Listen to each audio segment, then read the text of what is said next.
Let's talk about channels for a minute. Here we've got an upward trend, and as we discussed previously, we can draw a support line which represents a diagonal which is kind of guiding the price, and the price keeps bouncing off it in its journey to the top.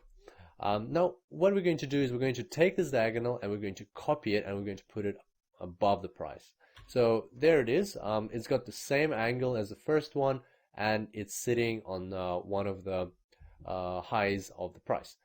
So once again, as you can see here, the price is also bouncing off this diagonal as well, and bouncing downwards. The price is kind of moving in a channel or corridor. Now, what are we anticipating from the price going forward? Well, right now we are probably expecting for the price to bounce off the top border and then to go back up.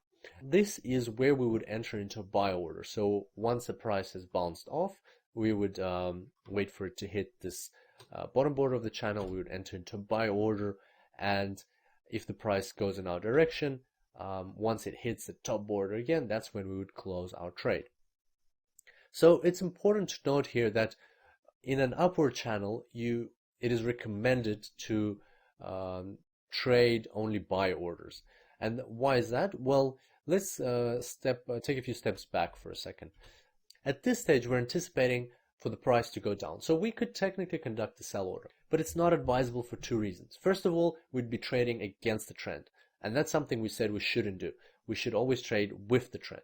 And second, as you can see here, the downward movement is actually smaller than the upward movement. So in an upward channel, if you create sell orders, you will always earn less than if you create buy orders. So that's another reason why in an upward channel you should only trade buy orders. Next, we're going to look at a downward channel. So here we've got a downward trend. We can draw a resistance line. If we copy that line, we can see that very often the price will also follow the copied line. So it won't break through it, it will bounce off that line.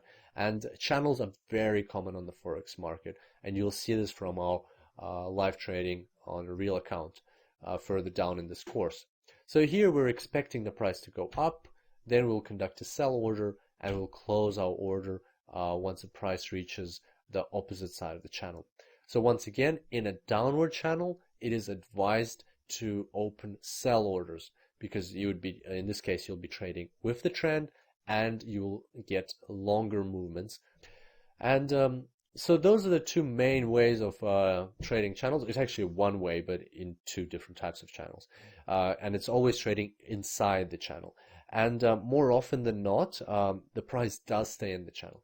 But sooner or later, of course, the price will break the channel. And that's why there's an alternative strategy where, in this case, instead of opening a sell order, you would open a buy order, and you would expect the price to go somewhere out of the channel.